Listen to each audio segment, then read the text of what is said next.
everybody. Happy Friday. Sorry for being a little late, so we'll get straight into it. My computer logged me out. So, anyway, I hope everyone's staying warm. I hear Michigan's getting a lot of snow these days. So stay warm out there. Let's see who jumped on this morning. We have my mom. Good morning. We have Jody Glenn. We have Patricia. And then we have the superhero of our day, Miss Emily Conley. With sun. We love the warm vibes you're bringing.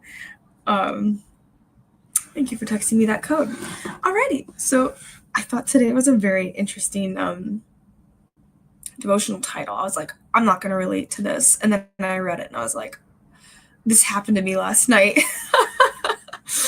So, and we have Trish says good morning. Hello. Okay, and if you're watching later, hello as well. Alrighty, so the verse of the day is Galatians 6:9. So let's not get tired of doing what's good. At just the right time, we will reap a harvest of blessing if we don't give up. I once heard a podcast guest trained in neuroscience give advice to graduates. He said, get comfortable and even appreciate feeling frustrated and confused. This seems like odd advice, but he went on to explain that confusion and frustration are the emotions we experience when the brain is rewiring itself. And when we persevere, we will eventually experience an aha moment when we really start to grasp whatever it is we're trying to learn. The Apostle Paul said suffering produces perseverance, character, and hope. I've always thought of this terms as an external physical suffering, but I think it applies to the pain of personal growth.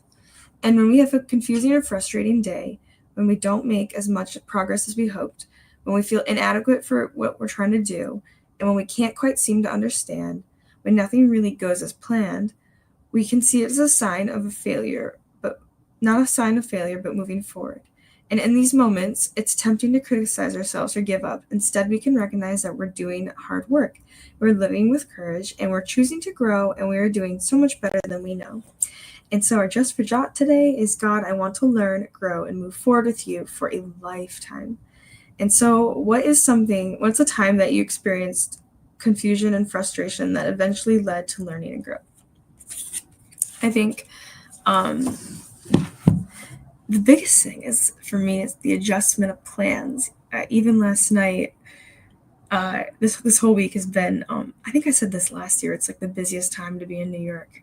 We have all the guests are here and stuff, and lots of conferences, and I was just looking forward all week to go to this one event, and there was a work emergency, so I had to stay late, and then by the time I got on the train, there was all these delays. I got in and was stuck for 40 minutes on a train that I don't even like to take. And I remember being like, and I was, trying to get to this other event, and I was like, God, don't you even want me to go anywhere these days? Like, what is going on? But I also know in those moments, that's when God likes to reroute the schedule, right? So it's like, all right, God, take me to where you want me. And he was telling me to go home. And so I went home, and I was being a bit of a baby. But, and that's just like a small, I say that because I was reading this morning and I was like, I don't have frustration. And then God tapped me on the shoulder and he was like, what about last night? But just an example, because sometimes in those moments it could be like, we can be very stubborn and rooted, but there's also usually on the other side, there are the aha moments, and there are the moments that God's going to reveal. And so you just never know, and you have to trust him. And you really can't have an aha moment without God. So remember that. Patricia comments, hello, Patricia. Dealing with snow, ice, cold, winter. I always thought, like, maybe we should all just get, like, cross-country skis, and then we can just travel around town. No one needs a car. We bundle up. Get a few, like, husky sleigh dogs. That could also be nice. Anyway, that is all I have for you today. I didn't run over. Did I run over time? No, I didn't. That's incredible because I was late.